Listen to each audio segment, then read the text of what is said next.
Kana ganing 10 years ka nga uga sa abroad.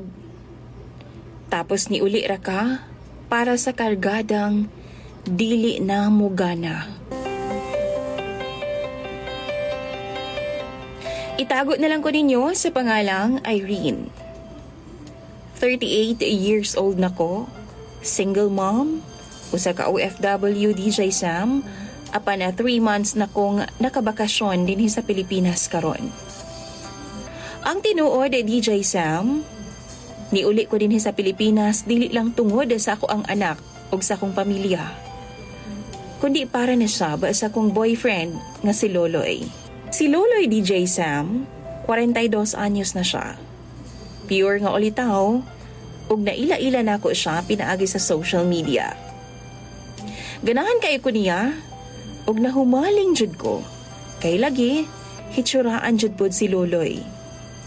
Dili jud pod papildi ang iyahang barog, ug ganahan kaayo ko kay lawom kaayo siya og dimples.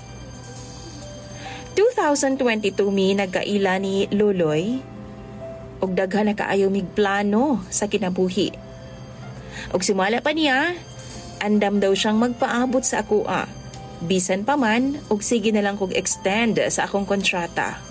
Kay lagi, wala pa man makakita ang akong amo ikapuli nako. Wala jud kay ikasaway kay Loloy DJ Sam, kay buutan kaayo siya. Gani, naay mga times nga siya pa ang gahatag sa akong ginikanan og allowance, kay naaman gud usahay madelay ang akong sweldo. Mao nang excited kaay ko nga makita nako siya sa personal. Hangtod nga 3 months ago, naabot na jud ang puli sa akoa o gipabakasyon ako sa akong amo dinhi sa Pilipinas. Happy kaayo ko, kay makita na jud nako si Loloy sa personal. Og tuod man, gisugat ko niya sa airport dinhi sa Cagayan de Oro o gidala ko niya sa iyahang girentahang hotel sa syudad. Wao na kumuuli sa amo DJ Sam, kay gusto na kong una laanan og panahon si Loloy. Excited gaay ko kay after 10 years nga single ko, finally, mapisbisan na jud ko. Pagsulod namo sa kwarto sa hotel, DJ Sam, wa na'y hugas-hugas, diretso na dumog og kurambos. Og kaluoy sa Ginoo, nakaraos jud ming duha. Pero wa na masundan pa DJ Sam. Kutob na lang siya, kiss-kiss, ugay-ugay, tapos wala na dayon.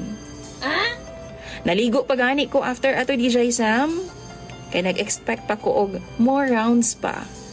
Pero mo na di ito ang first and last. Hangtod nang uli na lang mi. Kabalo ka DJ Sam, wala jud ko nahimutang. Ginaisip na ko nga, dili ba siya ganahan ako? Pangit ba ko? Baho ba ko? Wa jud ko mahimutang sa tinuod lang ug wa ako makatug og tarong hinuna-huna.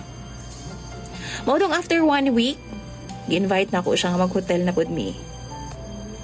Apan bisan unsaon og dumog DJ Sam. Bisan unsaon akong hikap-hikap, bisag unsaon akong palpal. Wa na jud. Lupig pa'y manok nga gidungoy lagi haskang luyaha sa iyang manoy. Nangayo siya sorry nako. Kay wala po daw siya kaibaw nga nung naana siya.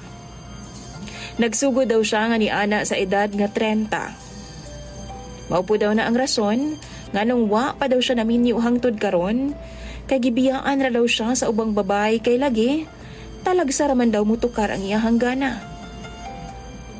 Sa tinuod lang, makatawa ko apan naluoy ko niya DJ Sam. Nga halos mapaslot na lang siya pinukaw sa iyang manoy. Pero ingon sa nakoma na, kay dili na jud mo mata pa. Giundangan na lang nako siya DJ Sam o giagda na lang nako siya nga manuroy mi. Ug unya mangaon mi sa restaurant duol lang sa mo ang giabangan nga hotel. Siya na unta mag-loving-loving kay bag-o pa man mi. Pero ambot, kausara jud taon gikan pag-abot nako gikan sa abroad. Ang kabalak-an lang nako DJ Sam, kay nag-propose si Loloy nako og kasal. Gidawat na lang nako, kay naluoy man ko niya. Pero sa tinuod lang, nagduha-duha pa ko. Kay imagine, Lifetime kong mag-antos, ani. Kabalubi ang basic sa kaminyuon ang ana-ana, di ba? Sa tinuod lang, DJ Sam, kaatraso na kay ko. Pero maluoy pod ko ni Luloy. For sure, masakitan siya o galing man. Unsabay angay na kong buhaton, DJ Sam. Palihog lang, i-share ang inyong mga advice sa comment section ni DJ Sam, kay ako kanang basahon tanan. Imong follower, DJ Sam, Irene.